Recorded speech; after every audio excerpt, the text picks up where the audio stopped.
Good evening, everyone. So welcome to the first webinar of the Entrepreneurship Club on social innovation. Today's guest is 𝐒𝐻𝐂𝐈𝐀𝐋, a fashion designer at Mars, and also the founder of the brand 𝐒𝐻𝐂𝐈𝐀𝐋. So if you've been to Urban Island, you might have noticed her creations. So I've actually been there. So and I've seen some of your creations. So it's actually pretty, I'd say, inspiring to be speaking to you today. So yeah, Umanga, welcome to the webinar, and so please tell a bit about yourself. First of all, thank you so much for inviting me and making me a part of your the program, Social Innovation, because it's actually quite vital for us to, celebrate such causes with the whole new trend. Us as entrepreneurs, we, right now, our main goal is to bring in something positive to the planet and to the community. And to be able to be recognized is a big win for us because it's not easy. So, it's such a pleasure to be here. And hi, everyone, whoever's logged in. I'm 𝐒𝐻𝐂𝐈𝐀𝐋, born and raised in Sri Lanka. I'm a design entrepreneur at 𝐒𝐻𝐂𝐈𝐀𝐋 Holdings. And in the meantime, I manage my small business, 𝐒𝐻𝐂𝐈𝐀𝐋, which I will walk you through during the session. I have done my schooling in Muses College and graduated with a bachelor's in fashion and textile design at Academy of Design, affiliated with Northumbria University in 2016. With regards to my entrepreneurial journey, I would say that the main inspiration behind the brand would be a family of hand-weaving artisans I met during a college tour. And also my ambition to help them improve their livelihoods and also to help them continue their passion. And also, to revive a dying form of art due to the growth of fast fashion, also with the growth of unethical consumerism and production. Being a part of the fashion industry, what made me realize is the fact that we are the second biggest polluter in the world, which comes next to the oil industry. And the environmental and social, damage is increasing as the industry grows. Entrepreneurs has been one of the main causes of the global warming for centuries. The industrial revolution, which have been the cause of carbon emissions throughout the last few centuries, were driven by entrepreneurs such as, John D. Rockefeller, Henry Ford, who actually transformed millions of lives and who also brought a positive impact to the world. But then again, they are the entrepreneurs behind the pioneers that caused climate change. So if entrepreneurs can bring in a negative impact to the environment, we should be and can bring in a positive impact as well. And also the first step lies in building awareness and willingness to change. And as a millennial, I grew up during an alarming time where, the effects of climate change is brought to the forefront. And, it is my passion to help the community and the planet in any way I could to bring about a positive change to the industry, even in a small scale. Okay, thank you for that. And I'd like to ask you a question. So what was the biggest challenge you faced when creating your brand? Sure. As I highlighted before, 𝐒𝐻𝐂𝐈𝐀𝐋, I believe, as a local heritage, product, we promote local heritage products, and we have responsibility to reflect a desire to engage with our products more meaningfully and responsibly. We create a collection of clothing which will follow alternative ethics to fast fashion brands. Basically, we specialize in small batch clothing, which means it's a garment.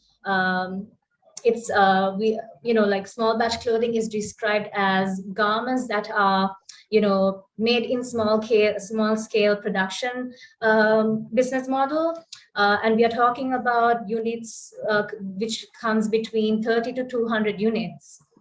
And this also provides us to test the product with less waste and inventory.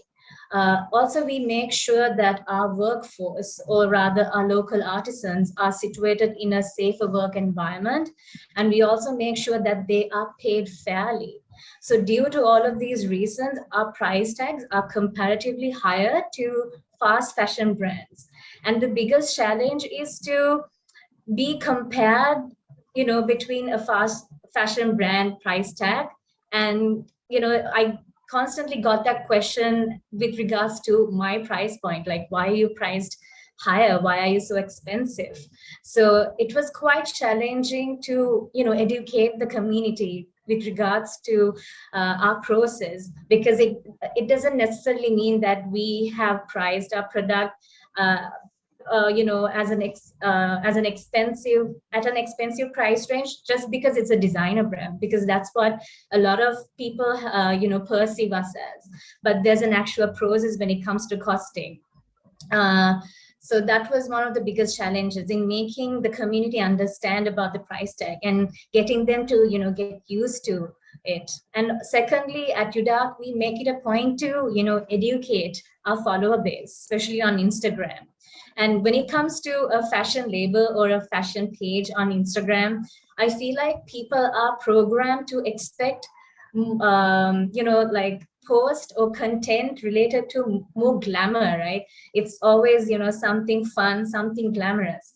But I actually followed an alternative marketing content planning where I started off with educational posts, talking about the behind the scenes of the production process, the stories behind the artisans, about, conscious consumerism, and also, exploitations that take place in fast fashion. So I experienced a slower growth when it comes to following, because these are particular topics not everyone wants to, read through.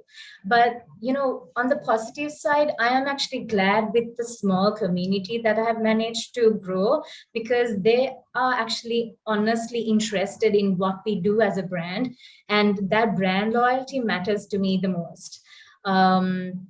And to be able to, connect with conscious consumers who continuously get engaged with our post, and also reach to me back saying they appreciate what we do as a clothing brand, how we sort of show the hands behind the product, how we highlight the artisans. So it's actually quite rewarding to hear such comments with all of the challenges that I get to face. Yeah, and also the fact that large scale fast fashion brands tend to copy the small business ideas and their designs. So absolutely.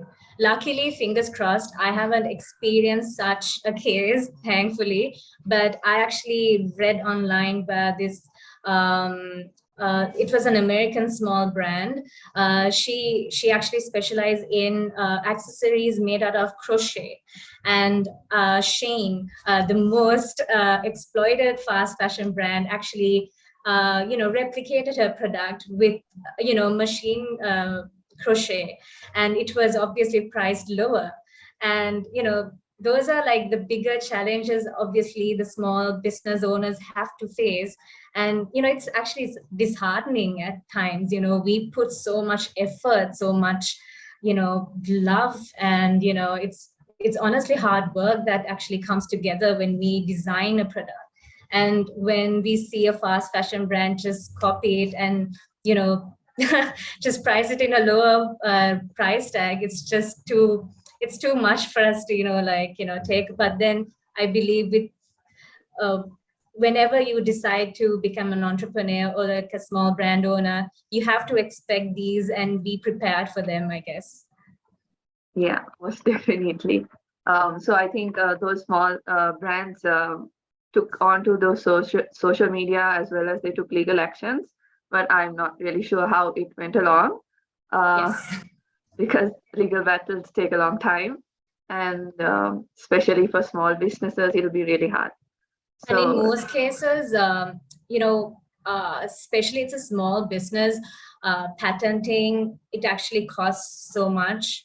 So obviously we sort of postpone that process, and sometimes it's a bit too late. So sometimes the necessary legal documents, we don't have it in hand whenever we have to, fight against such a case. So it's challenging, like you have to be prepared.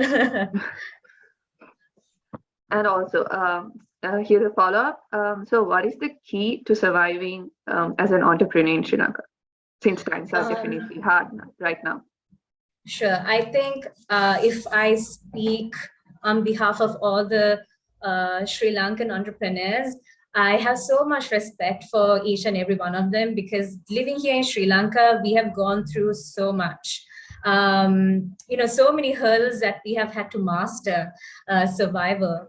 Ever since I launched the brand in 2019, we started with the Easter tax, and which affected tourism, and that was one of the targeted consumer groups of my brand. And when I strategically, diverted from that, then came the global virus, affecting so many changes in the market, consumer behaviors. So we again had to, make changes strategically when it comes to the product and also production models. And after mastering that particular problem came the political and economic crisis. So what I found that the entrepreneurial landscape is changing rapidly. And it's not just about reacting to the changes. We ourselves have to shape ourselves to, fit in. And even the decision itself to become an entrepreneur is an act of courage. And the first stage in the entrepreneurial journey is primarily, focused on survival. You need to master resilience and also, being able to withstand whatever that's to come.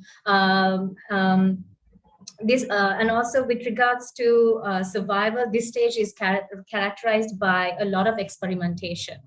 As an entrepreneur or as a small business owner, you should be able to be creative, to find alternative strategies to that will make your business stand out and sustain, especially during a period of crisis. And also it's important to make sure that your business is mainly based on your passion and your ambition in life. If you ask yourself why you want to be an entrepreneur, the answer should be something more than the financial aspects to it. If you have an honest foundation based behind your entrepreneurial journey or your small business, whatever that you have to face, whatever the crisis, whatever a global pandemic, you are motivated enough to fight through everything and find alternative strategies to somehow sustain through all of these. And you also have to have the patience to keep your eye on your mission and to be able to practice patience, because achieving success does not come in short term. You have to be resilient enough to fail so many times, and also find alternative methods every time you fail to revert back or come back to the game, and try until you achieve at your desired mission or vision. So it's actually, and also being an entrepreneur is, it's stressful. 24/7 you are working. You don't have off days. From morning to evening, you have to, follow up with your inventory, with your production process, customer call outs, content creating, marketing, branding. You're a solopreneur who has to look into every department. So it's a lot of stress, but as long as your passion is the foundation of the business, I think you will be able to, sustain through all of the years leading up to your success. Okay. If I were to ask, what are the if you were to name 3 factors that you would consider when you're launching a new collection, what would they be? 3 factors. Okay, there's actually a lot, but then I'll actually constrain it to just 3. Definitely, I'm speaking with regards to my own experience or like the method process that I follow for 𝐒𝐿𝐀. Since 𝐒𝐿𝐀 is a local heritage brand which specializes in handcrafted clothing, I make sure whatever the product that I introduce at every launch is something unique and something that does not exist in the market. The design, the color story, the weaving design, all of these aspects has to, introduce something innovative. And secondly, I always do a beta testing. I do a couple of, obviously it's a small scale production number. So I pass it on to existing customers, friends or family, get their feedback. And obviously if the product is not exactly working, I would just pivot and then, consider a new product. And thirdly, I would say whatever the product or collection that I execute, it is correlated to the vision and mission of the brand that I have created. Okay, yeah. So I think it would be wonderful for the aspiring entrepreneurs to kind of note this down, because when launching, especially when you're launching a collection, there are a lot of things to consider, but you've got to prioritize some things first and then work it out, or else you become overwhelmed and you crash. That is what usually happens. I think with experience, obviously when I just started the brand, my first collection, it was nerve-wracking because it was something new. It was more like statement pieces, not exactly, what you find in the market. And obviously there were a couple of products that were sold out, and some of the products that I actually got feedback from, people who visited Urban Island and even from my peers. So from these feedback, we make sure that for the next launch, we consider all of these comments to make improvements.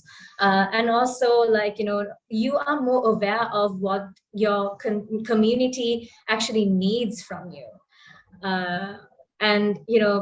So that's why it's important for you to master what you do, but at the same time you have to have an open mind to speak to people and be able to get their feedback, just to make sure that that you are also aligned with your niche market, and you obviously give out a product that's actually being needed, rather than creating something that's entirely new that no one can relate to it. Definitely. So what is one of your most memorable experiences as an entrepreneur? I would say that beginning of this year, so MAS Holdings, they host an award ceremony, organized by Abhimani Women Go Beyond program. And so there was this one segment for entrepreneurs, and so I applied, but it did not with, no expectations. But I happened to win the award for, this for the entrepreneur segment. And, it's just that, it's so rewarding to, see how when your brand is being recognized for what you are trying to do. It's not just myself or the brand that gets the recognition. For me, it's the fact that the artisans behind my brand come forward with every recognition that I gain. And to be able to bring my artisans to this particular platform was a big win for me. And to be able to share their story with a new group of community, that was definitely rewarding, and it definitely gave me a push to keep at what I'm doing. And it's not easy, managing a sustainable or an ethical brand. Obviously, there are so many challenges since you're competing with, just like I said, fast fashion brands. But as long as you know that you have something positive, like, if you're making a positive impact to the community or to the planet, it's always good to, keep fighting until you are heard and recognized. Yes, I think that's a very inspiring message to all of us. Keep going on, even if there are many hurdles. What is your opinion on the current status of the fashion industry in Sri Lanka in terms of sustainable practices? I think as a MA's employee, I can relate your question to the apparel industry as well, because I believe that the Sri Lankan apparel industry is one of the leading contributors to the Sri Lankan economy. And at MAS is known to be one of the biggest apparel manufacturers, and we see that they are making systematic changes to design a product which is healthier to the planet and to the wearer. When it comes to fabric sourcing, they make sure that their fabric library are rich in sustainable options. And when it comes to the workforce, they make sure that they run training programs to enhance their livelihoods and to improve their what do you call it? They come from different backgrounds, and for them to be able to achieve their goals, they make sure that they are being given the right education. So we see a major positive impact in the apparel industry. And even when it comes to the fashion industry, I see a lot of small businesses coming forward with eco-friendly products, not just clothing, jewelry, or any form of accessory that is actually healthier to the planet. I think we are on the right direction when it comes to the local small brands and how they are motivated and how they are changing the trend in creating something sustainable. Yeah. So a follow-up on that. So why do you think like there are bigger brands in Sri Lanka? So just changing the small business owners, like they might create an impact, but like what would you think would encourage the bigger businesses to practice the sustainable practices in the industry? I feel like the world is changing, and businesses that find ways to creatively make social impact a priority will win in the future, because the future consumers expect it globally. Sri Lanka is actually a little slow when it comes to conscious consumerism, but when you take a global market segment, conscious buying is something that's actually changing the entire, the industry. If you take bigger brands, fast fashion brands, Zara, H&M, or like designer brands, they are actually making changes to jump into the bandwagon and change their old ways by avoiding any exploitation. Because I feel like consumers are now are more aware of the exploitation behind fast fashion brands, because that's something that we always talk about. Like I said, at UDARC, we make sure that we share pros with regards to, such exploitation. So with these constant, communication that we do, what I see is that consumers are now changing their buying trends. They actually do research on the brand that they buy from. And if they see anything unethical, I believe that I'm not speaking consumers in general, but I'm mainly talking about conscious consumers. If they see any negative impact from a brand that they have been buying from, or they've been wanting to buy from, I feel like they will pivot to an ethical brand. And I feel like this is a trend, not just this is a trend that's growing in consumerism as well, not just in branding. So if you are to sustain, and if you are to survive in the industry, I feel like these changes are definitely these changes have to happen, because if you're too late, then if you're too late, obviously you're being judged differently. So yeah, I think it's the pressure you see from the consumers, the conscious consumers, that will obviously alter how the bigger brands sort of operate their business models. Yeah, and also the bigger brands will be left behind, and like they'll be part of the old school by then. Yes. So yeah.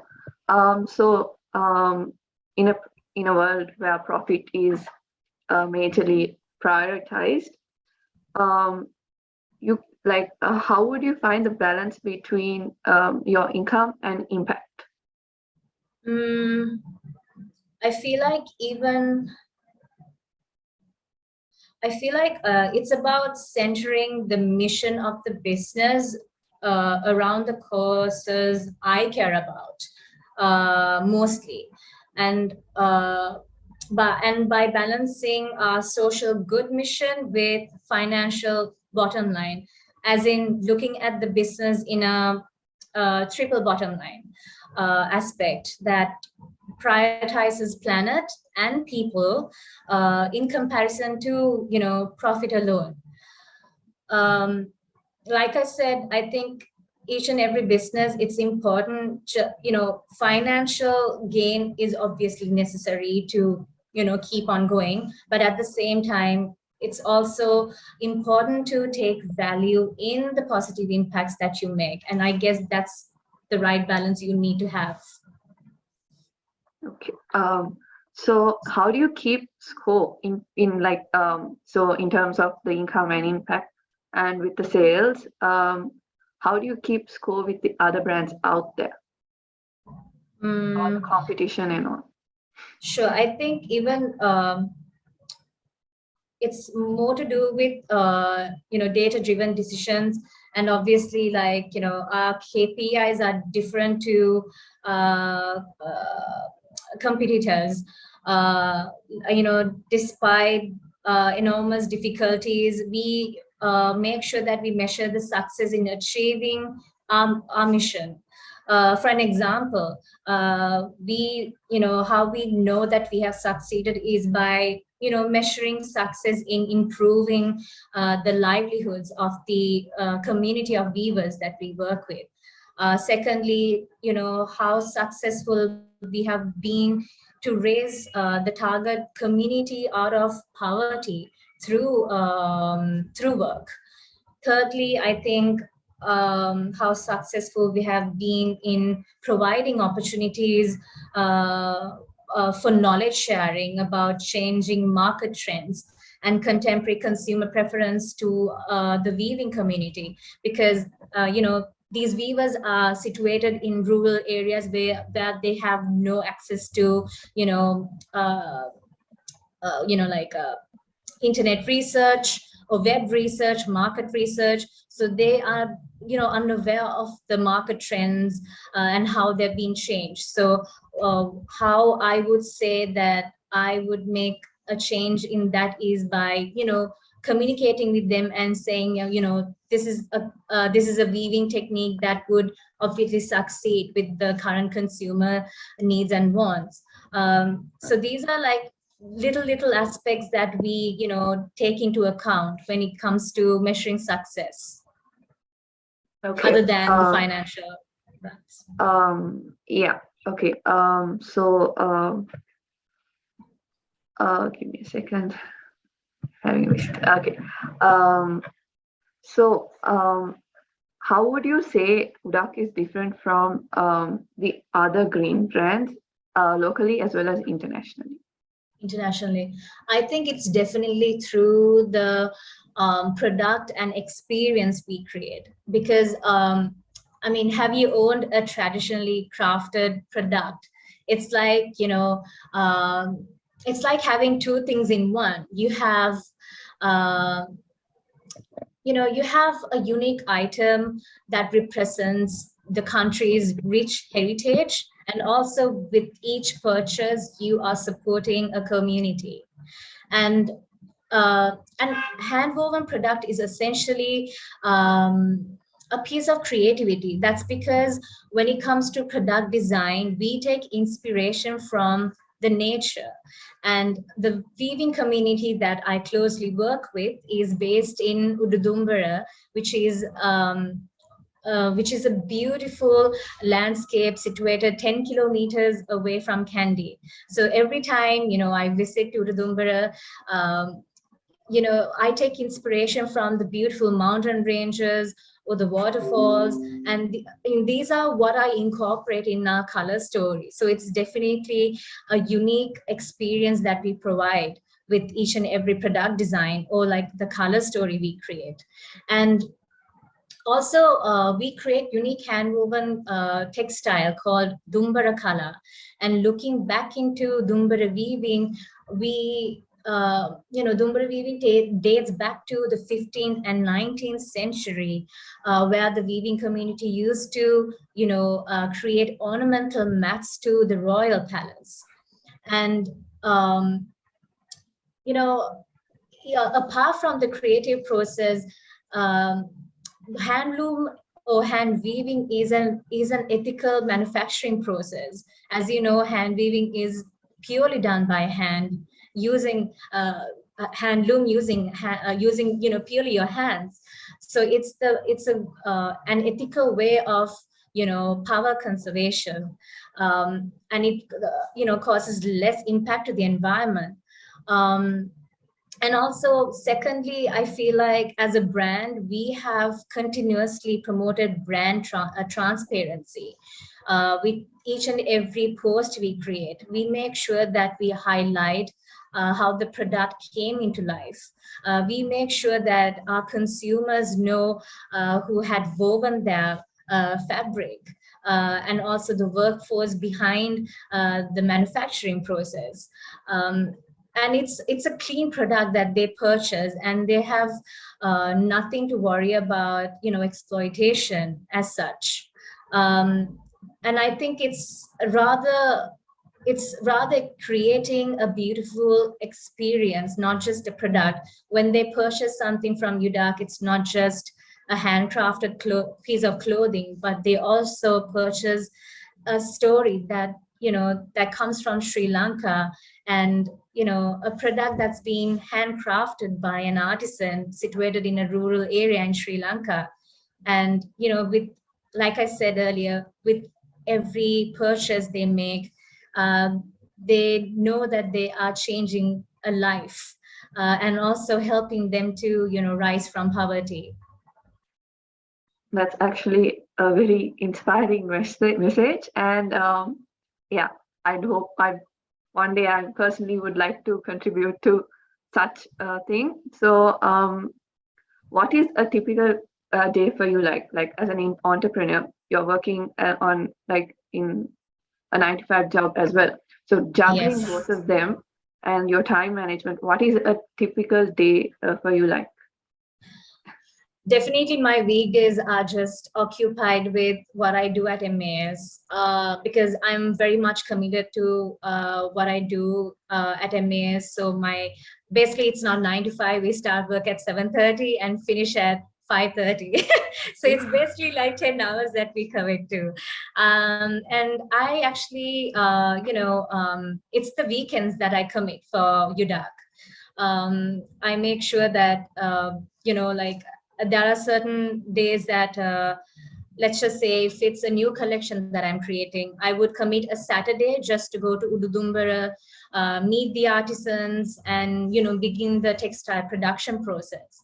And on Sunday, I would, come back to Urban Island, check the stock and, speak to the sales representatives and get their feedback on the customer comments. And we'll come back home and do market research, product research, also fill in inventory.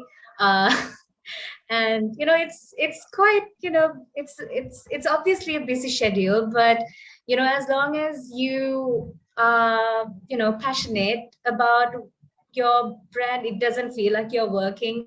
It's obviously like you are keeping up with your calling, sort of a feeling. Most definitely. In terms of like in society, we always go with like trends, market trends, and all. So, as a green and sustainable business, how would you keep up with these trends? Like it's all ever changing. So, how would you keep up and be unique as a brand? Um, Yes, I think the beauty of a green brand is that we don't keep up with the trends. Because if we are to keep up with the trends, it completely goes against our ethics. But we have to make sure that whatever the collection that we execute every year or whenever that you plan to launch your collections, it obviously has to relate to the current consumer. Um, but at the same time, as a green brand, UDAC, we offer something unique, a unique of an experience. So it's, I am very stubborn when it comes to, purchasing a product. I want to make sure that it's not available elsewhere. And it's not like, even if I wear it, I have to make sure that, if I step out, I won't see someone else wearing the same thing. So this is like a key thought process I keep in mind whenever I design a piece for UDAC. I make sure that, obviously, like I said, the collection is exclusive. From each and every design, there will be only few pieces. And even the weaving pattern or the color direction that I incorporate into that particular collection, it would be something inspired by a realistic situation. Like I said, it could be inspired by a location in Sri Lanka. Like I remember last year, I did a collection inspired by all the coastal areas in Sri Lanka. So it's always relatable, even if that was 2021. Even in 2022, you can still wear that garment because it's not off trend. It's still relatable. It's still something unique. Just because a trend had passed doesn't mean that you have to throw that piece of garment because it's not relatable anymore. So it's important to incorporate that if you're a green brand, and if you want to make your product more versatile and to be able to style it differently, and keep on repeating the outfit, because I'm a big time outfit repeater, and that's something that I incorporate in my design process as well. A piece of clothing that you can wear with multiple garments, like let's just, for an example, let's just take a cami top that I created using hand weaving patterns. You can wear it with a pair of jeans or just to dress it down. You can pair it with a skirt if you want to dress it up. You can pair it with a sari if you want to make it an occasion wear. So yeah, this is how I sort of plan out each and every collection. It's not trend driven at all. That's great to hear, actually. You rarely find any, like, very few brands do that. And creating a timeless and a versatile piece would be actually a wonderful idea with all the pollution that's going on in the world. So yeah, we are down to the last few questions. So where do you see UDAC in the next 5 to 10 years? 5 to 10 years. I would definitely say that taking the brand to a global stage is what I obviously aspire in. To be able to share our artisanal stories in a foreign consumer market segment would be a dream come true. We definitely have a unique story, and our artisans are definitely talented. Their voices need to be heard, and taking them to an international global segment is definitely something that I will work on, and also to launch a true Sri Lankan product or a brand in an international market, and to make sure that the new generation of artisans are a part of that journey. Okay, that was very short and concise. And what would your future aspirations be as an entrepreneur, away from the brand? So you as an individual entrepreneur, what would be your future aspirations? Definitely to grow in the industry, having the right mindset, and also the right ethical principles. Also to be able to connect with my peers who share the same values, and to be able to create a beautiful network to support each other. And also as an individual, I see myself growing each and every year or each and every month with whatever the experiences we get to face.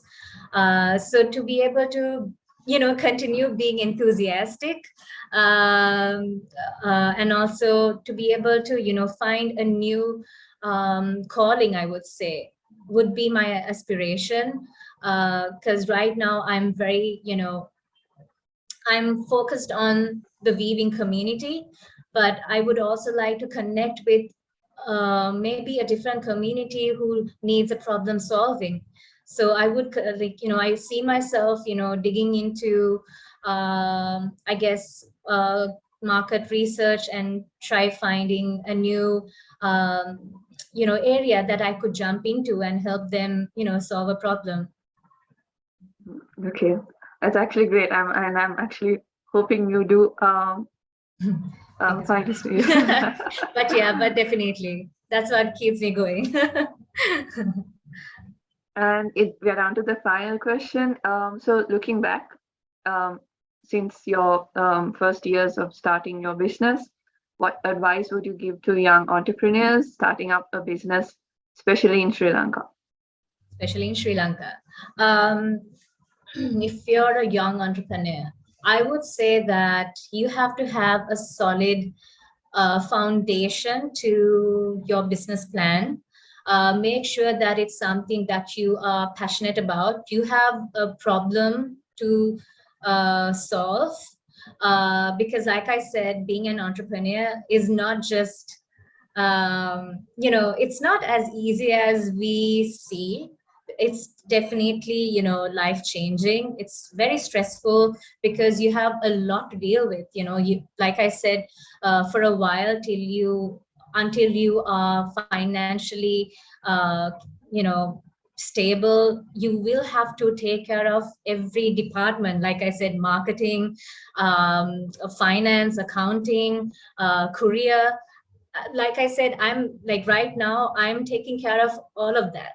So when it comes to time management, you have to make sure that you have the energy and enthusiasm to apply yourself to each and every avenue. And also you have to be able to build up resilience. With every failure, you need to be able to reflect back on your business plan and make alternative changes. or strategic changes to your original plan if it's not working. Do not give up on your core, what do you call it, mission or vision, but you can strategically change your ways on reaching your goals. Also, you have to have patience to keep your eye on your vision. Patience is a must. You cannot expect to achieve success in a short term. I launched my brand in 2018, 2019. And I have managed to be able to be recognized. But then again, it's obviously been a journey, and it's definitely exciting. Each and every year you get to experience different situations, positive and negative both. I think in Sri Lanka it's mostly negative that we have experienced, and just because I have a strong core foundation behind the brand, I've been able to fight through whatever that came my way, and continue to pursue my ambition. And also, I think it's also important to be able to be involved in the corporate world, because you learn a lot, and also it gives you the right level of professionalism to tackle whatever that's supposed to be taken care of. And it sort of disciplines you as a human, and also as an entrepreneur. I feel like there's a lot of social stigma against corporate experiences, but with my experience, I mean, I still work at MAS Holdings because I actually, respect the company and where they are heading off to with their systematic changes towards a positive planet. Even the work culture is absolutely, challenging and rewarding. So it's always, good to be well-rounded, and to be able to, if you have, you are specialized in one thing, right? And if you if you want to pursue an entrepreneurial journey, if you know that you are good at it, yes, you can do that. But at the same time, if you feel like you can contribute your skill set to a corporate world, just do not hesitate. So because that's definitely gonna polish you and give definitely help you with your growth, not just on when it comes to the entrepreneurial journey, but personally, even as your personal growth, it's vital to be well-rounded. Okay, I think that was one of the important questions, as all of us one day might be entrepreneurs, and the advice you give will be taken into consideration, and we'll probably work on it, and we'll have you to thank for it, because we attended this session. So yeah. We have to give credit to you once we become successful. As an aspiring entrepreneur myself, I've started my own business as well.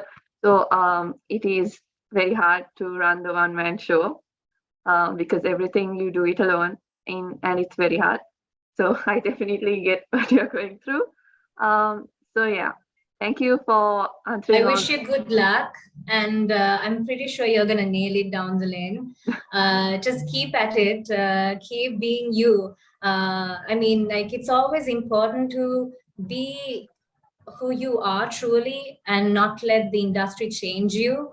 If you feel like you have, like, positive attributes, just, believe in that, and, just don't change yourself just because the industry is going in one direction, and if it's not in the right direction, just be stubborn enough to fight against that urge to give up your core principles to join the fast fashion what do you call it, trend, because it's much easier, and it's always easier to make profit. And also it's always easier when it comes to production processes, because it's just a matter of, purchasing secondhand or like, just material which are not exactly ethical. It's always the easier process, fast fashion branding, but it's not the right direction to go if you are concerned about where the planet or if you are concerned about the health of the planet or the community or or the people.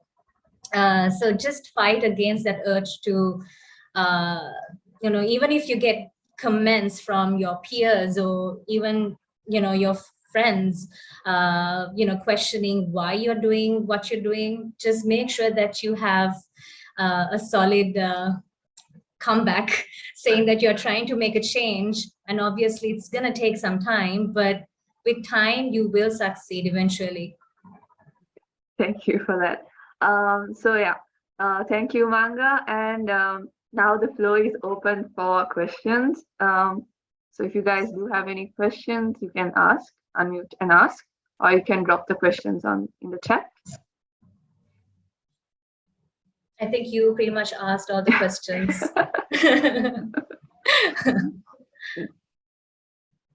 Okay, I don't think no. You've done a good job. You covered everything. Okay, so then thank you, Manga, for actually joining our first webinar series on social innovation. And thank you for having me. Thank you so much. I wish you good luck, and I hope to meet you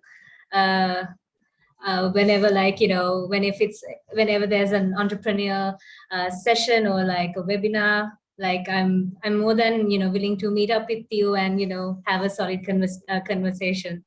Definitely. Yeah, so thank you, and that's it for today. So yeah, good night. Yeah. Night all. Thank you.